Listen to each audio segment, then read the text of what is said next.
Hi, I am still here in my yard. I just recorded videos on Instagram hashtags, and I figured I'm going to record another one because the weather is still holding up barely because bugs are going crazy. I know it's getting darker. I know it's going to rain any minute. So I figured I'm going to use this opportunity, especially that I still have some coffee, to record another video. This time I want to continue this topic of a customer and helping you with the concept generation of a concept of a new idea, right? In the process of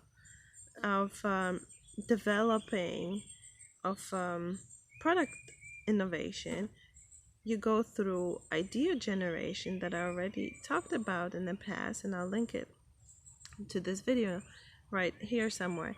And the next one of the next step that follow that is the concept generation. How are you going to go about this? There are different ways, and you can, and I will cover them in more detail, but they include brainstorming and creativity sessions. But we cannot forget the customer and the role of customer that the role the customer plays in this entire process. So how do you go about this? Well, there are many ways you can go about this. If you're not really skilled in that area, this may be something you may consider hiring a professional for. Why? Because if you're not properly trained, you may think you are seeing certain things that are not really there. But if you want to have a better understanding how you can go about getting information from the customer, especially in the early stages of concept development, you may want to this is the video for you. Okay, so other than hiring an expert who will do that for you, you could consider interviewing your customer. The hardest part of interviewing your customer, and by the way, Dr. Keith McGregor, that I mentioned in my other video, also talked about this in my class. The hardest part in interviewing customer is to not introduce bias. Okay, you don't want to reveal to the customer the product you're interested in developing, or particularly the brand. Why? Because this will bias customer responses. The customer bias is a very bad thing. It's bad because the customer is going to give you answer that he or she think are correct. Okay, so they think that certain answers are correct and they are going to give them to you. Also, it will limit really the customer really vision, okay, and ideas, and it's not going to really be very helpful because, like I said, it will be limiting. So we want to avoid the bias, and to avoid bias, we can simply avoid mentioning the product or the brand, which I say simply, it's not always that simple. What you really want to do is you want to target the customer problem. If you can recall my previous video, I was talking about the jobs the customer performs in work or life, the pains and risks, not actual physical pain, you guys, but hypothetical pain, the risks and problems the customer is facing, okay, and then what gains, as in remedies. Again, I'm not talking about medical remedies, it's hypothetical. What benefits, I should say, is the customer trying to get? By benefits, I am not talking about healing of any sort. I'm just talking about what the customer would like to get out of it. what are the expectations? Going to a restaurant, the expectation would be, to get yummy meal that satisfy your hunger, right? In a lovely setting. That could be another part of it. Anyways, so when I talk about gains and benefits, I'm not talking about medical gains or medical benefits. And when I'm talking about pain, I'm not talking about physical pain, right? I'm talking about something as simple as hunger. Um, okay, so that out of the way. Anyway, so you can conduct an interview. You can interview customer one-on-one. And it is a great way to get information because you can probe for more details.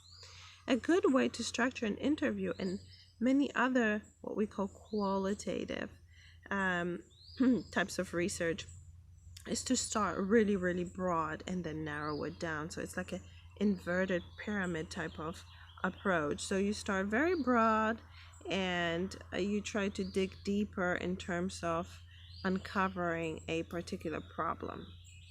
Okay? Or trying to gauge customer attitude about something and opinions.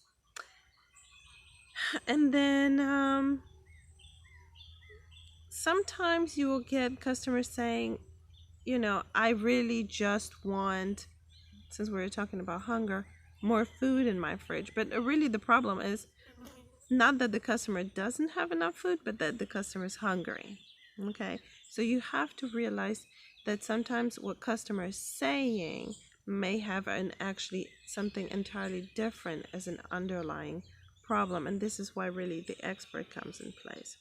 So usually we have two types of approaches to interview: very open-ended, where you ask open-ended questions, which require you to, it is required of customer to talk in a sentence versus yes or no answer. Okay, and if there is a yes or no answer, you want to say, okay, so why? And then the customer will elaborate further.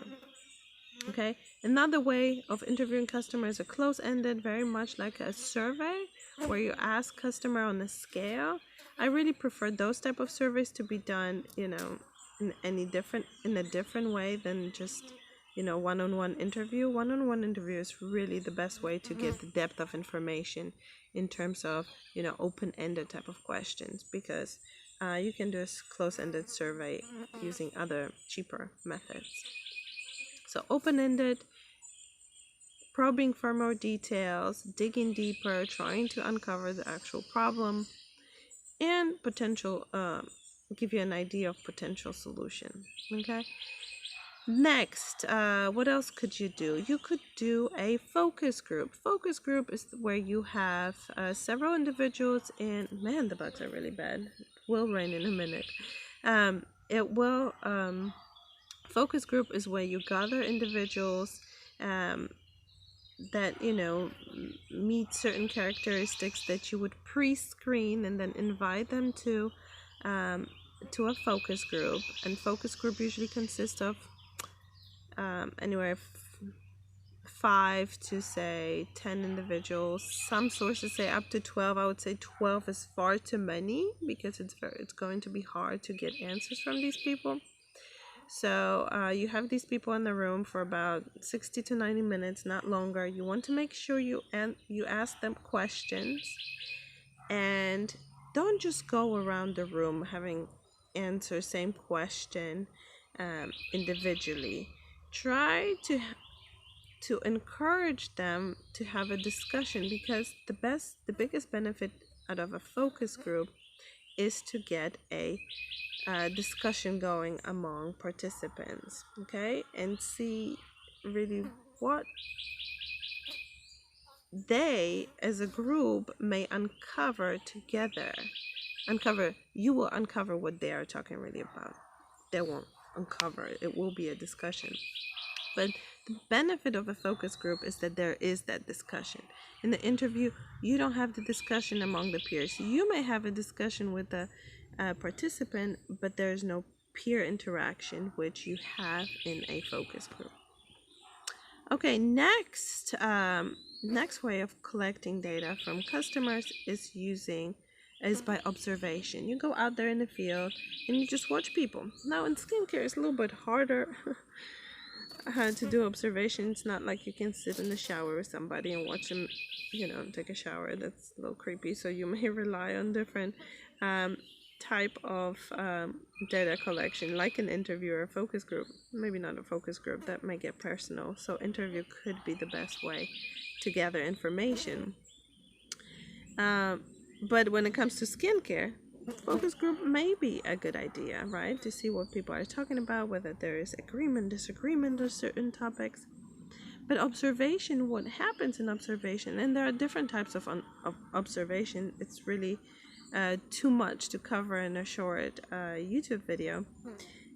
In observation, you are watching a customer, right? So maybe you could go to like a grocery store or maybe a beauty store like a Sephora, okay, and just watch people. Sometimes you may need a permission to do that, to watch people in the store. You basically look what they're looking for, whether they're reading labels. Maybe they're just looking at something at the front, not on the back. Some people are reading labels, what's actually in the product. And that's an important information to gather. Are they trying the product, trying everything, and then come back to the one they like? This is a very important way of collecting data. And why? Because unlike focus group and interview, you are actually watching customer act versus talk about an action. Okay, so I hope you see a difference. In one instance, you rely kind of on the memory of a customer, and in the other instance, you actually are watching customer behave. So benefit of observation is huge. One more thing there are other ways, but one more thing I want to talk about is ethnography and ethnography. Ethnography is a study of communities, right? And usually conducted out there as a part of community. You become a part of a community or observe part of a community. But an ethnography is a new sort of method of data collection, and it's happening right on the internet. I mentioned this in one of my other videos when I told you need to watch the customer, listen to the customer, and it's not going to happen on the industry type of groups, like in my case, handmade soaps with Saponification Nation. I will link it down below, great group, or a For the Love of Soap by Nurture Soap, another great group where you can interact with your peers in handmade soap business.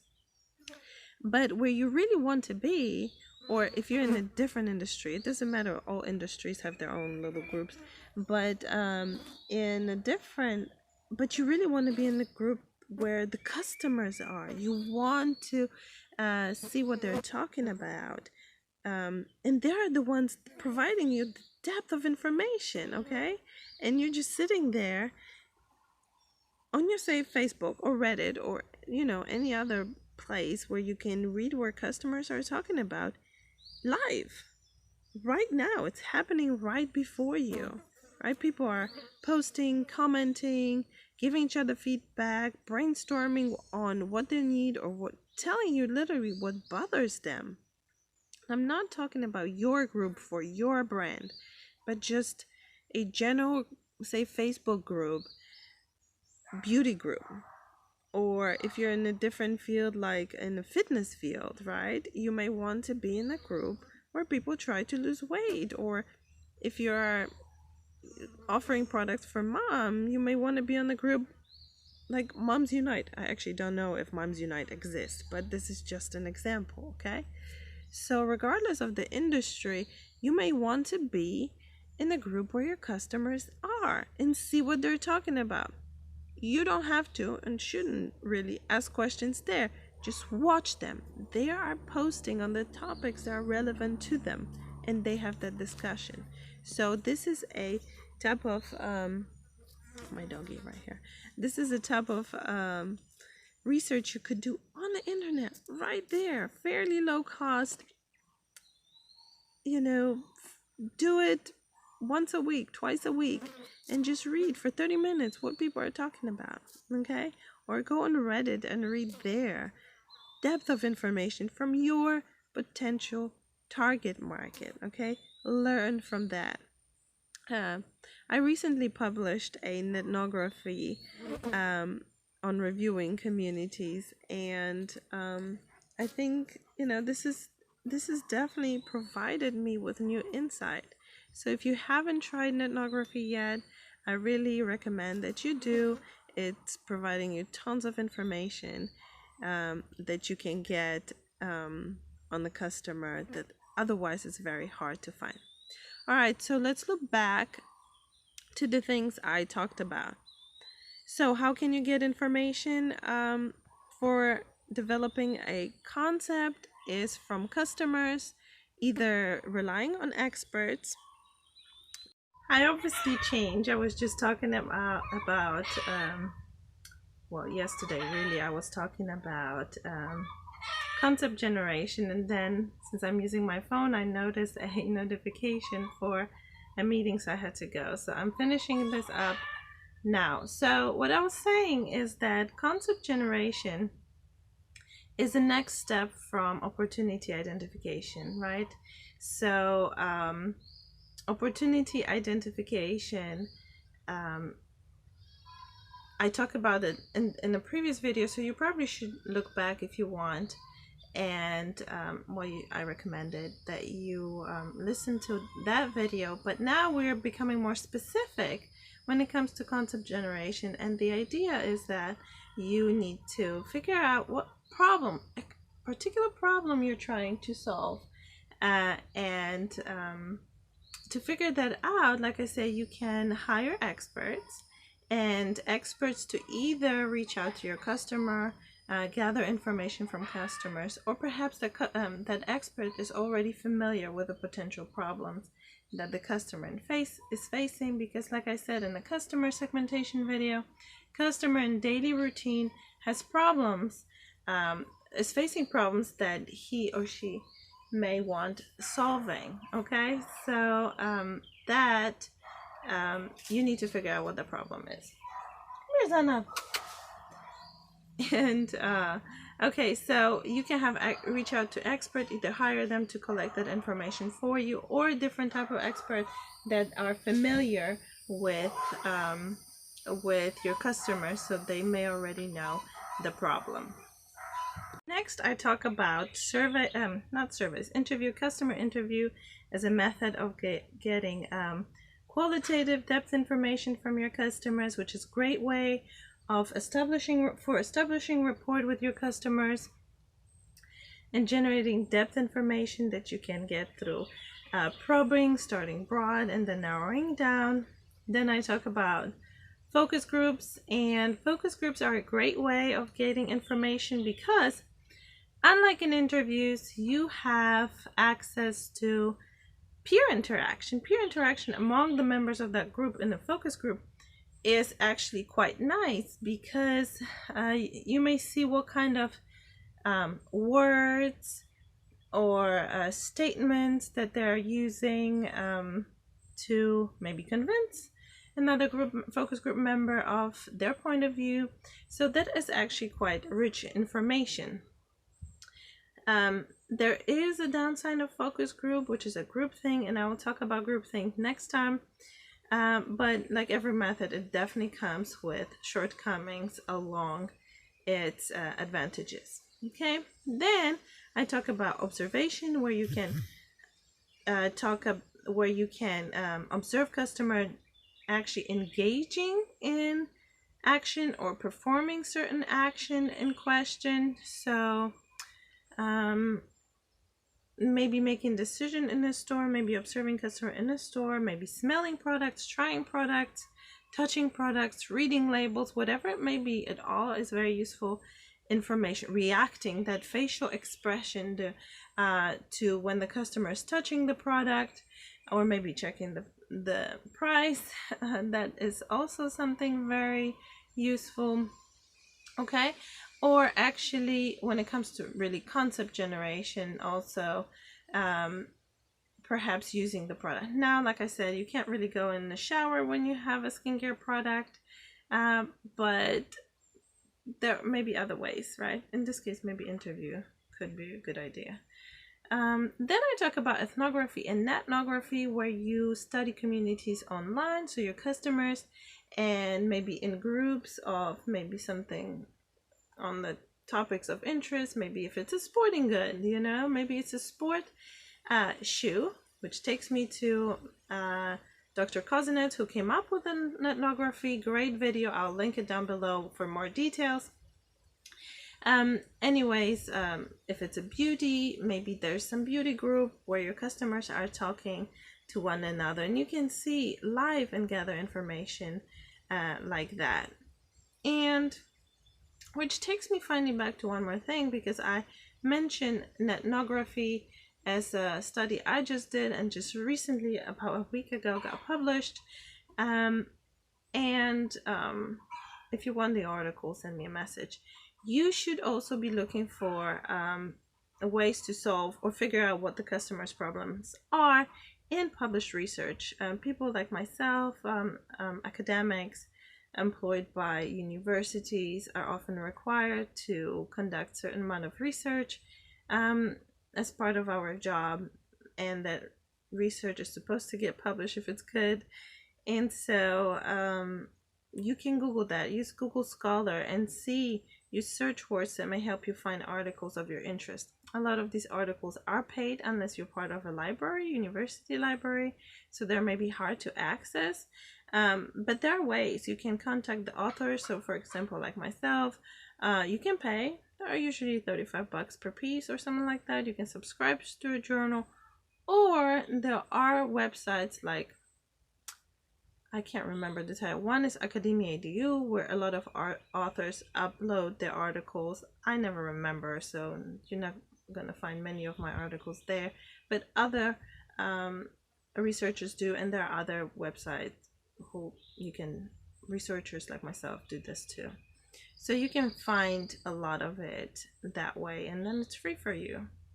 It's information that you usually would pay an expert a lot of money. If I get hired as a consultant, it's not cheap.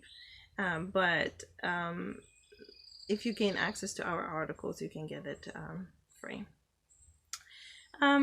So these are some ways to figure out the customer problem for your concept generation, the next step in innovation sort of process. Okay, and then next time I'll talk more details from an organization perspective, internal perspective, how you can engage in concept generation from internal perspective. Anyways, I hope you find this useful. I know there was a ton of information, how to gather mostly qualitative type of information from your customers about potential problems that your customer is facing. This is very, very important topic that is often underestimated by entrepreneurs, because they are so eager to get their product out, but they really don't know if customer really wants it or needs it. So please do think about that. I hope you find it useful. If anything needs clarification, don't be shy. Feel free to comment down below. I'll be happy to answer any questions you may have. And give it a like, thumbs up, or or not. I hope you still found it useful in some way. I think I'm liking this area here. I'm at my gazebo area. I used to be by my azalea bush, but the sun is getting pretty brutal there, and the shadows are killing me. I'm squinting, and we know it's not very good. Anyways, so I think next meeting we're gonna have right here in my gazebo, right by my poolside, which you can't see because I live like in the wilderness. Anyways, I hope you have a great day, and if you have any questions or would like me to cover some particular topic in marketing, let me know and I'll be happy to address that. Have a good day, and bye for now.